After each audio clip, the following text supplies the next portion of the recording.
Hey everybody, Bob Babbitt here, Breakfast with Bob from Challenge Daytona and PTO 2020 Championship. We are brought to you by Captiva Spine, John Hall Chevrolet, USA Triathlon Foundation Risk Partners, and the PTO, the Pro Triathletes Organization. We have a wild card entry, the wild card entry into Challenge Daytona. Mr. Sam Long joins us. How you doing, big unit? Yo, yo, yo, Bob Babbitt. It's phenomenal to be on and to be here with you. I love it. So I know I've been, listening to some of the chatter out there, and what's great is you got ITU guys, you got 70.3 guys, you got Ironman guys, ITU guys. We're going to take down those slower, long distance guys. We're going to lap those guys, and you guys feel like, hey, this is a close to a 50-mile bike ride that we're time trialing with wind. You got to be strong. This is a strong person's race. Yeah, I really do think it's a strong person's race. It's kind of a big person's race, too. We've got cooler temps for race day. It's all aero, so it's not really about watts per kilogram on the bike. It's much more about aerodynamics to watts. And so bigger guys, the bike can suit us. The question is just if we cannot lose too much time on the swim. Yeah, 1.2 swim and a 50-mile bike, a little bit of an advantage for ITU guys, but 20-meter draft rule. Yeah, that's the best thing ever. I mean, that's the equalizer, I think. Yep. I think that's going to make it really tough for people for people who are not that strong on a bike to try to hang there. They can get spun out the back. Yeah, that's what I'm hoping for. What are your plans? You haven't been able to ride the track yet? I haven't ridden on the track. I've just seen everyone loving it on Instagram so far. But, yes. My race plan's pretty simple. Go out, swim as hard as I can, try to lose as little time as possible, and then just head down, aero, push big watts on the bike, and try and pass people and try and get up to where I'm in a point where I'm actually in the race and not just some kid that's 12 miles off the back. And then, hopefully the bike is hard enough that it takes out a lot of the energy out of the run legs for everyone, and then it's a carnage fest on the run. That's what I hope. You're hoping for carnage on the run. So, how many Ironmans have you done now? I've done 14. 14, and you're how old? 24. Okay, so obviously you were like that kid at the salad bar who kept going back and back and back and back and back, right? Yep, I still am. And seeing we got sort of the salad bar thing here going. Yeah. Ryan Bolton, was he able to tone it down a little bit for you to keep you from trying to do 8,000 of these Ironman things by the time you're 30? Yeah, exactly. He's toned me down a lot. So the year right before I started working with him, I did 5 Ironmans. Yeah. And now since I've started working with him, I did 2, and then this year I only did 1. This year I would have done 2. Right. But obviously with COVID, 1 was all I could get, and I was very thrilled to get 1 in. Let your body get refreshed a little bit. And with Florida, now you were already qualified for 2021 Kona. I was already qualified, yeah. So I just went to Ironman Florida, just to continue getting race experience. Right. It was my first time ever doing a fast course, so it was a totally different ordeal than the long strength courses I've done. And then I got to go under 8 hours, so that was thrilling. Well, and not only that, I think there was the ebb and flow of a race that you seem to do really well with, where it looked like, Sam's starting to fall off here, in the marathon. But then you came back, and when you can show that ability to come back, it means the coaching is right, because there's always going to be ebb and flow in that race, and the key is not to die completely, to be able to hold on and come back. You almost got second, right? I almost got second, yeah. I think I was 31 seconds behind Matt Hansen at the end, and that was one of the most awesome final 5K of a race. It was pretty chasing fun. People down, and it wasn't fun at all in the moment. It actually was absolutely miserable, but it's something that we dream about forever. So you're one of it's funny. Holly Lawrence just came in. She's a triplet. You're a triplet, but you're for triathlon. You're 6'4". 175 pounds, you're a big guy. But if there's more of these style races, we got Challenge Samarin, right? The Challenge Championship, 20-meter draft rule. Yep. Here, a 20-meter draft rule. A lot of the other challenge races have that. That it gives an opportunity to that bigger guy on a flatter course to achieve greatness. Yep, completely. It's really not fair that all of the world champs have historically been. Kona suits smaller guys. That's just a fact. In the heat, it generally suits smaller guys, but unless if you can do well in the heat as a big guy and push big watts. Right. But a course like this, the temperatures are cool. It's all about pushing as big of watts as you can, and then there's really no penalty for being heavier, and so I'm pretty happy about that. The nice thing about Kona, if you look at Jan Frodeno, right, and before that, Peter Reed and Freddie Van Leerde, because of the heat, because of the heat and the tough conditions, I think big guys can do well. You don't have to be Craig Alexander. Yep, totally. It is a little bit of an equalizer. You have to be able to handle the heat. Here, you don't have to worry about that. Right? Yeah, there's just no issue really of the big engines getting overheated. So you have a marathon PR of 2:32. Yep. That's amazing. And when you got into this crazy stuff, your first Ironman, you were 18? I was 18. Yep. 18 years old. And what got you there? What was it? What sports were you playing before that? Yeah. So I grew up in Boulder, Colorado, which is kind of the mecca of triathlon. Yes, it is. But I grew up in Boulder, Colorado, not being a triathlete. Being a triplet, it was really just about fun and games, and you always had someone to play with.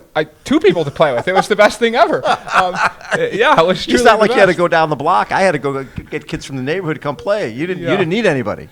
No, well, I still always rounded up more people. So my sort of job as a kid that I took on myself was to basically round up the neighborhood. You were the coordinator. I was the coordinator. Yeah. And I started games of capture the flag or hide and seek, and I get the whole neighborhood involved, and then it's turned into playing football and tackle football, and then I actually became a big skier, so I was downhill ski racing and playing football, and then my dad always wanted me to be a professional bike racer, so I just hop on the bike in the summer and do all the races and have a blast. And but how I actually turned into triathlon was my senior year of high school.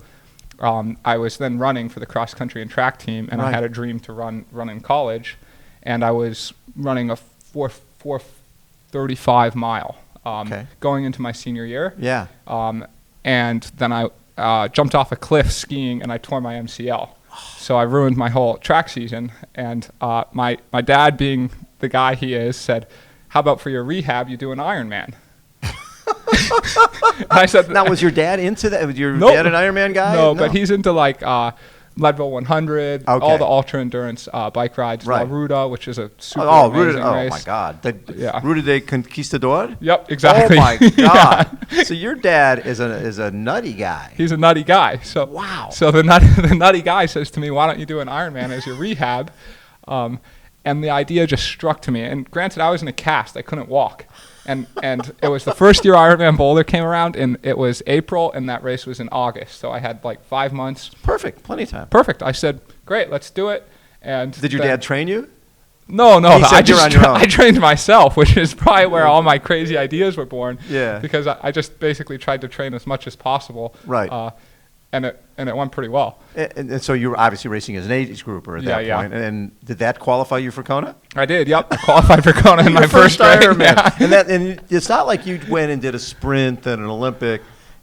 Or did you do some of those leading in? So then my mom, being the rational and reasonable person she is, to compliment my dad, she said, "How about you do an Olympic, like basically 10 weeks out, and then how about you do a half 6 weeks out?" So my mom set up the training plan, and then in the Olympic, I think I got like 3rd overall, and then I actually won the half overall. There were no pros, but overall amateur. And then I went to Ironman Boulder, and I went 9:27 for my first one. And what type of, was it a borrowed bike? What were you using? Oh yeah, that's the great story. For the first Olympic, I went and picked up the TT bike at 9:30 at night. The night before the race. The night before the race. And nice. And you've never been on the thing. It was like a 6'8" dude's bike, so the thing was huge. You could barely reach the pedals. Yeah. And then I bought I ended up buying that bike. It was $400 with race wheels. Perfect. It was, yep. Yeah. So, and you win. And then when you went to your first age group experience in Kona, what'd you think? Oh, it was really like eye-opening, actually. Even just going there, at that point I had then been basically like stomping all the age groupers. Right. But then I got to Kona, and it was like all of a sudden there were 500 guys as fast or faster than me. Yes. And I kind of gave up a bit of myself like towards the end. Like I was like, oh, I think I'm in last place. I had to like lie down at an aid station on the run because of the heat. I was just Like, and I was a freshman in college, so I had just started college, so Right. there was other life stress. But Right. oh, it was such a thrilling experience, and that like then woke me up. And I mean, that's going to be like now, there's going to be 59 other guys that are as fast or faster than me. So Yes. it's keeping my head about me all day. That's what's going to be important. How'd you do in that first Ironman in Kona? I was then 6th in my age group, so Oh, I just see? missed the Kona Bowl. Yeah, You weren't last. I wasn't last. I wasn't last, but I thought I was last. And so did you come home from that going, I want more of this, or come home and go, okay, enough of this stuff? Some of both. I think it's 'cause like you're still just starting yeah. college. I think most people, we go to Kona, and like for the first 5 days, I was like, I'm done. I'm quitting the sport. I never want to do this again. Yeah. And then I think on the 6th day I woke up, and it was like I wanted to dedicate my life to this. So Yes. that's kind of been the path. It's interesting when I look at, all the freaking races.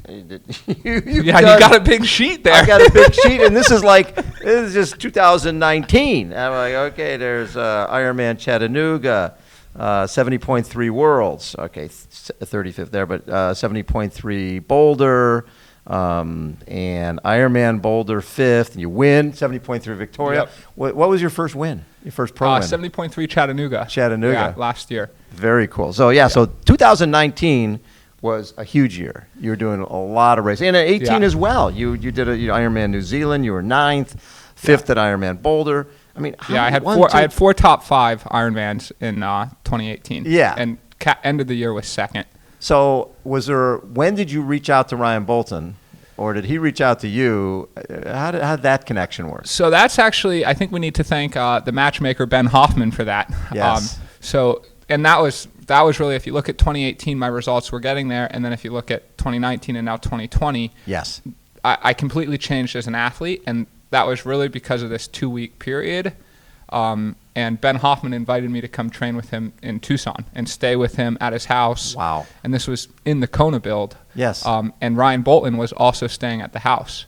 And sadly for Ben Hoffman, that was the year he got his stress fracture. I was actually there when he got that. Oh, no. So that was devastating, but he was really amazing, and he kind of took that time, which was so hard for him, but Yes. used it as a time to really help me and teach me about the mindset and the preparation that needs to go in to be a true professional. And here's a guy who's won Ironman South Africa 3 times. Yeah. And 2nd in Kona. And so, he knows his stuff. Yeah, and not to mention then Caroline Rotich, who's won the Boston Marathon. She was staying at the house as well. So all of a sudden, I'm in this house. I've got, Ryan Bolton, who's an Olympian.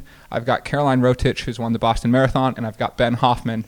And nothing was going super well for Ben, so they all kind of used that time to say, you. like, let's help To you. invest you. And that was then 4 weeks before Ironman Louisville, which I then went and got 2nd. So that was the step up in my game was then. And then ever since then, I've been working with Ryan Bolton, and then it's just the process has just gone off the doors, man. It's been amazing. Now, there was a point, I remember talking to Ryan. I said, Ryan, I'm so excited that Sam hooked up with you because obviously this guy has raw talent, but he's going to kill himself. He's going to do 25 Ironmans in a year, and we're going to be finding this shriveled mass on the side of the road. Hey, Cam Worth got away with it. So things were going, and he goes, Sam decided to go in a different direction. And I was like, there was a point there where you moved away from. A brief point. It was like a very, very brief point. And then I think that's one of the hardest things being, like, at that time 23 or 24 or 22, like, is learning when to check the ego and learning to say, actually, I don't know that much. Like, and it's just taken me, I think this year I finally acknowledged, like, oh, I don't know that much. Young guys, we think we know everything, and we don't know really anything. Yep. And now my communication and the process with Ryan, it's like, we call each other like twice a week probably. Yes. And it's just, I always just kind of pour my heart and soul into him and let him guide me. And that's been working dreams. That's hard to do, though. It's hard to basically say, here's the keys to my career. Yep. Because you are better at this than I am. Yep. Because you've had success. You had success before Ryan, but you've been way more consistent since you've worked with Ryan. Yeah, exactly. And I think it's like I always believed that motto, right? Like, no pain, no gain. Like, I don't know where that comes from. And so I basically wanted to kill myself. Like, how can I do the hardest training session, or how can I do the hardest week of training?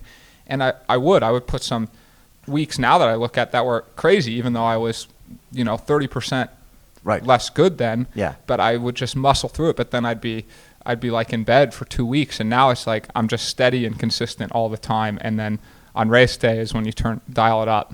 Yeah, it's funny because nobody wins a race with their training resume. Heck People no. don't look at your training log and go, you win because you've worked harder. It's like, Yeah. no. It's what you do on race day. Yep. And talk a little bit more about what Ryan specifically has provided to you in terms of that guidance. I mean, so I think actually the biggest thing isn't even a training plan. I Yeah. think it's actually the belief in me that he's Yeah. provided. And Ryan's got this demeanor to him, and it's not like a rah, you're going to go and smash he's it. a very low-key guy. It's a very low-key guy, and it's you can be the best in the world, and you're going to do the work. But he never even says that. It's just like you just know he believes in you at that level, and then you just rise to the challenge, and you rise to the occasion, and then his training is used to set you up so that on race day, you just have to do what you're prepared to do. There's no pulling a bunny out of a magic hat. I just have to do what I'm prepared to do. What I've done and put it together. And yes, it's a much harder day than you've done in training, but there's no magic. There's never any secrets. And it's funny, I think you probably learned some of that from Caroline as well. Absolutely. Caroline Rotich, Boston Marathon champion, and I remember talking to Ben about this. I said, the Kenyans are different in the way they train. And because if I'm Sam Long, I think I'm recovering when I'm going to the grocery store, when I'm doing social media. Yep. When Caro's recovering, she's laying down for 2.5. She's not even laying down. She's sleeping. She's sleeping for 12 hours a night and 3 hours in a day. Exactly. Like 15 hours a day, she is recovering from what she's doing.